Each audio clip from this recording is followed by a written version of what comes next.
Loh, kemarin ada loh yang lulusan S1, tapi lebih bagus kamu, katanya gitu. Loh, kenapa Bu? Kok bisa lebihnya dengan baik? Dia tidak bisa menjelaskan bagaimana job description-nya ketika dia bekerja, ketika dia magang. Ya, kalah dengan kamu yang bisa menjelaskan diri kamu, katanya. Berarti di situ benar-benar sangat butuh kan ya?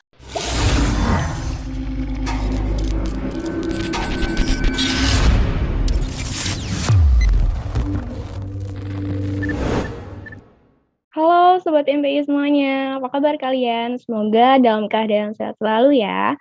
Selamat datang di acara Career Talk episode 1 Hibah Marketing Politeknik APP Jakarta bersama saya, Ani Maulidani. Nah, Sobat MPIE pasti nah, ini adalah salah satu program kerja Hima Marketing yang bertujuan untuk memberikan edukasi dan sharing pengalaman kepada karir dari para alumni. Gimana? Menarik banget kan? Nah, kebetulan di kesempatan kali ini tentunya saya nggak sendirian dong. Kali ini saya ditemani oleh salah satu alumni dari Prodi MPIE angkatan tahun 2018 yang sekarang sudah bekerja di Kemenperi nih. Yuk langsung saja yuk kita kenalan. Ini dia Kak Widi Rahayu. Halo Kak. Halo Anggi dan teman-teman semuanya. Perkenalkan saya Widi Rahayu, saya alumni Politeknik APP Jakarta dengan majoring manajemen pemasaran angkatan tahun 2018. Oke. Gimana Kak Widi, sehat? Alhamdulillah sehat. Gimana Anggi sehat? Alhamdulillah Anggi sehat. Sekarang kakak lagi sibuk apa nih? Sibuknya sekarang sih aku cuma kerja sama ngerintis bisnis kecil-kecilan gitu aja. Sama satu lagi Kak, jangan lupa Asdos. Oh iya, Karena kakak kebetulan Asdos kelas praktikum aku nih. aku tuh sampai yang bener-bener lupa dengan apa aja kegiatan aku karena kayaknya terlalu full. Jadi untuk kegiatan aku hari ini berarti aku Asdos dari 2019 sampai saat ini. Kemudian aku kerja di Kemenperin, divisi kepegawaian di Itjen Kemenperin. Kemudian aku um, punya bisnis kecil-kecilan dan apalagi ya, sisanya kegiatan aku adalah memanfaatkan waktu untuk main. Produktif ya Kak, yang penting ya. Oke, kita langsung masuk ke pertanyaan yang pertanyaan aja ya Kak Widi. Oke, Oke, job desk kakak di Kemenperin itu apa aja sih Kak? Boleh dijelaskan? kalau buat job desk itu sebenarnya di sini aku sedang memegang dua job desk.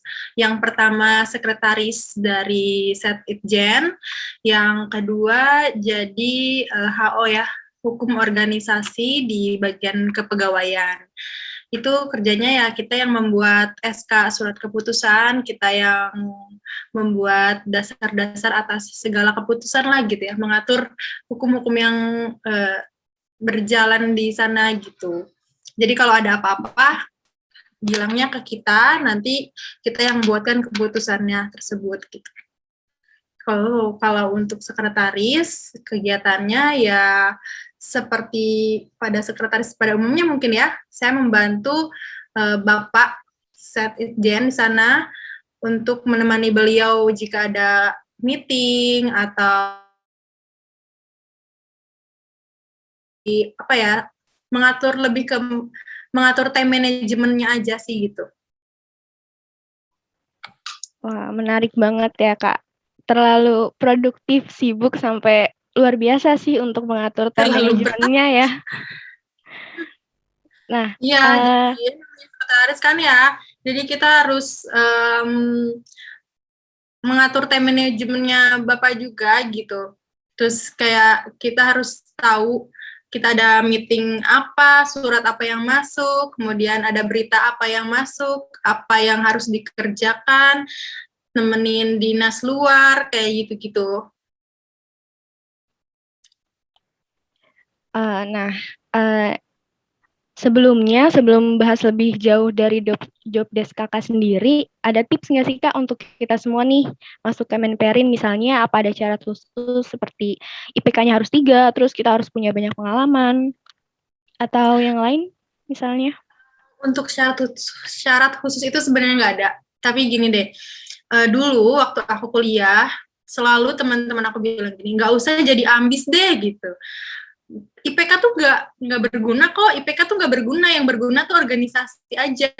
Tapi percaya deh, kalian tuh bukan butuh sekedar relasi, tapi memang butuh faktanya gitu ya, yang objektif. Nilai itu perlu. Sekarang memang teman-teman aku organisasinya baik, aku juga alhamdulillah baik, tapi untuk meranking itu, kan itu subjektif ya, tetap aja perusahaan itu melihat dari IPK gitu. Sebisa-bisa mungkin kalian IPK-nya di atas 3 gitu ya. Nggak usah kumlot, nggak apa-apa, tapi sebisa-bisa mungkin kalian itu buat IPK kalian di atas 3, kemudian organisasi kalian bisa berjalan, kemudian pengalaman-pengalaman mungkin di apa ya, organisasi di luar kampus juga jalan gitu. Diperbanyakin organisasi itu tuh buat apa? Buat melatih kita hal kecilnya adalah untuk public speaking. Karena kalau misalkan kita cuma pinter doang, akademik doang, tapi logikanya nggak jalan, I think itu nihil. Terus kalau misalkan pinter doang, tapi kita nggak bisa public speaking, ya kita juga nggak bisa mempresentasikan diri kita di depan HRD nanti gitu. Nggak cuma di Kemenperin, tapi di setiap perusahaan itu perlu buat bisa public speaking yang baik dan nilai dari IPK kalian yang bagus gitu ya, yang di atas 3 lah gitu. Perlu sih itu. Dan yang harusnya lagi, nilai doang nggak cukup, pengalaman doang nggak cukup, tapi harus ada izinnya. Jadi seberapapun kalian pintar, kalau misalkan kalian tidak mendekat dengan Tuhan kalian, tidak mendapatkan izinnya, trust me, itu tuh bakalan percuma. Kayak stop, nggak akan ada jalan. Mau sepintar apapun, kalian harus tetap bisa minta izinnya dekat dengan Tuhan kita masing-masing ya. Mau agama Islam ataupun non-Islam, intinya harus mendapatkan izinnya dulu gitu. Baru nanti ke depannya apapun itu pasti bakalan mudah. Karena nggak cukup cuma buat nilai doang.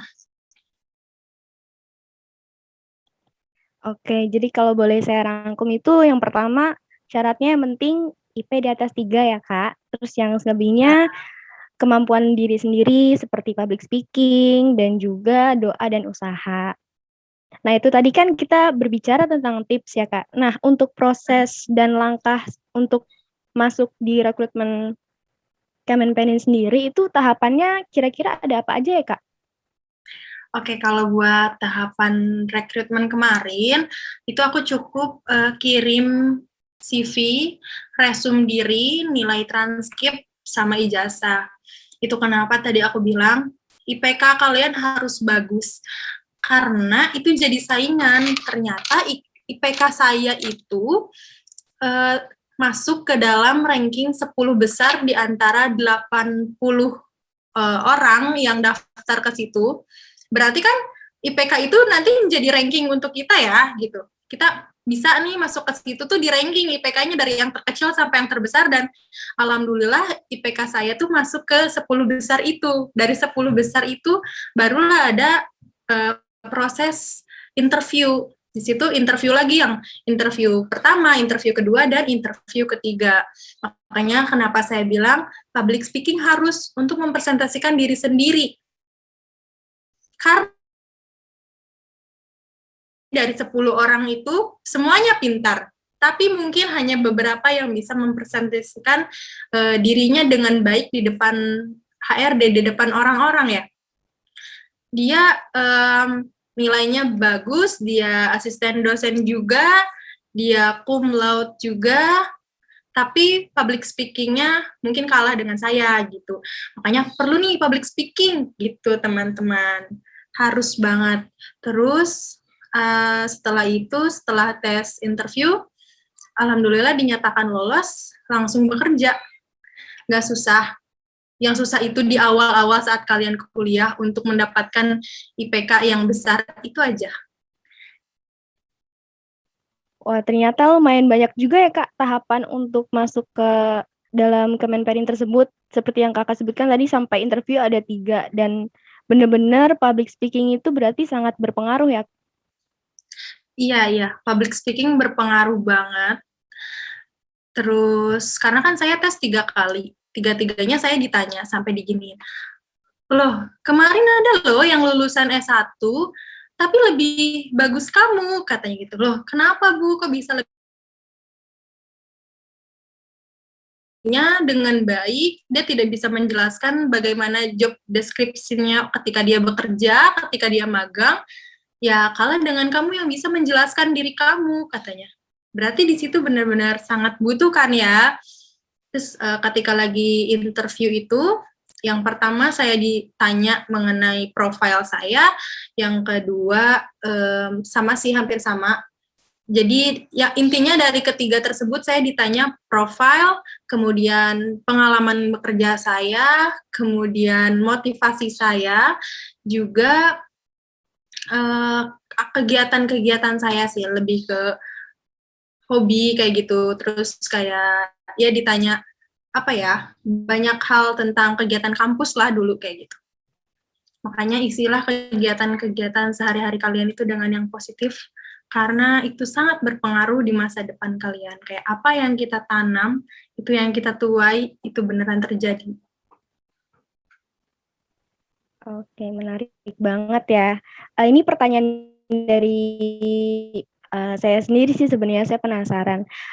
Apakah mata kuliah yang selama ini Kakak pelajarin di APP, khususnya di MPIE itu berguna di pekerjaan Kakak yang sekarang? Seperti itu, Kak. Oh iya, berguna banget. Berguna banget. Pertama tadi yang public speaking ya, terus juga yang komunikasi bisnis, kemudian mengenai digital marketing, kemudian strategi pemasaran, itu semuanya berguna. Aku dulu pernah berpikir, aduh kayaknya gue salah deh masuk jurusan, aduh apa sih marketing tuh gitu.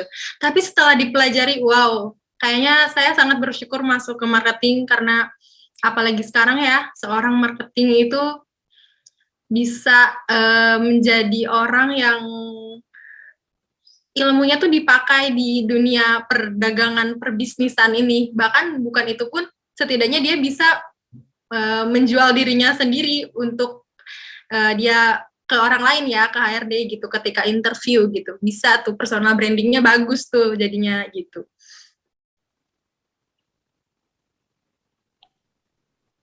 Jadi ilmu yang dipelajari sama sekali di depannya nanti, luar biasa sih. Nah, itu kan tadi tentang tahapan, tips, dan juga bagaimana job desk Kakak selama bekerja. Selama bekerja itu berarti kira-kira apa ya Kak kesulitan gitu, kesulitan yang Kakak hadapi dan gimana nih cara Kakak buat mengatasi kesulitan? Oke, sorry. Anggi suaranya agak luplap, tapi tadi saya bisa sedikit mendengar. Untuk kesulitan, mungkin lebih ke, alhamdulillah di Kemenperin itu, pekerjaannya, kekeluargaannya, semuanya sangat baik. Jadi kita bekerja. Untuk kesulitannya mungkin dari pribadi ya, lebih ke time management waktu yang saya harus bekerja Senin sampai Jumat, terus ngasdos yang jamnya full 6 SKS, saya megang 6 SKS, terus juga saya harus bisa ngurusin diri saya sendiri, terus saya juga harus bisa menuhin keinginan teman-teman saya untuk bermain dengan saya. Kemudian saya juga harus tetap ngembangin bisnis saya. Jadi kesulitannya lebih di time management yang kayaknya full banget gitu. Itu aja sih. Menarik nih Kak, karena selanjutnya adalah pertanyaan tentang time management juga. Dari kesulitan time management Kakak sendiri, itu gimana nih cara Kakak menemukan solusinya supaya di balik semua keriuhan itu Kakak bisa menemukan, oke bisa nih gitu. Oke. Untuk mengatasi hal itu, saya membuat kalender atau saya juga membuat di whiteboard. Saya tulis tuh per tanggalnya apa aja yang akan datang gitu ya. Misalkan pekerjaan 1, pekerjaan 2, pekerjaan 3. Kemudian di hari berikutnya ada lagi pekerjaan A, B, C, D. Jadi di situ kan saya orangnya yang pelupa juga, teledor. Di situ saya bisa lihat nih, oh ini tanggal segini ada ini, oh ini tanggal segini ada ini, oh nggak bisa, ini harus dipindah ke sini gitu. Jadi kalau dari pelajaran time management kalian sudah belajar mengenai matrix time management yang penting mendesak atau tidak penting dan tidak mendesak, itu tuh berguna banget juga. Intinya untuk time management sendiri, saya membuat catatan di whiteboard atau di note saya, ditempel-tempel tuh di laptop sampai banyak apa aja kegiatan yang harus saya lakukan gitu. Situ sih, biar waktunya kita lebih teratur ya gitu. Dan harus konsisten sih intinya. Oke.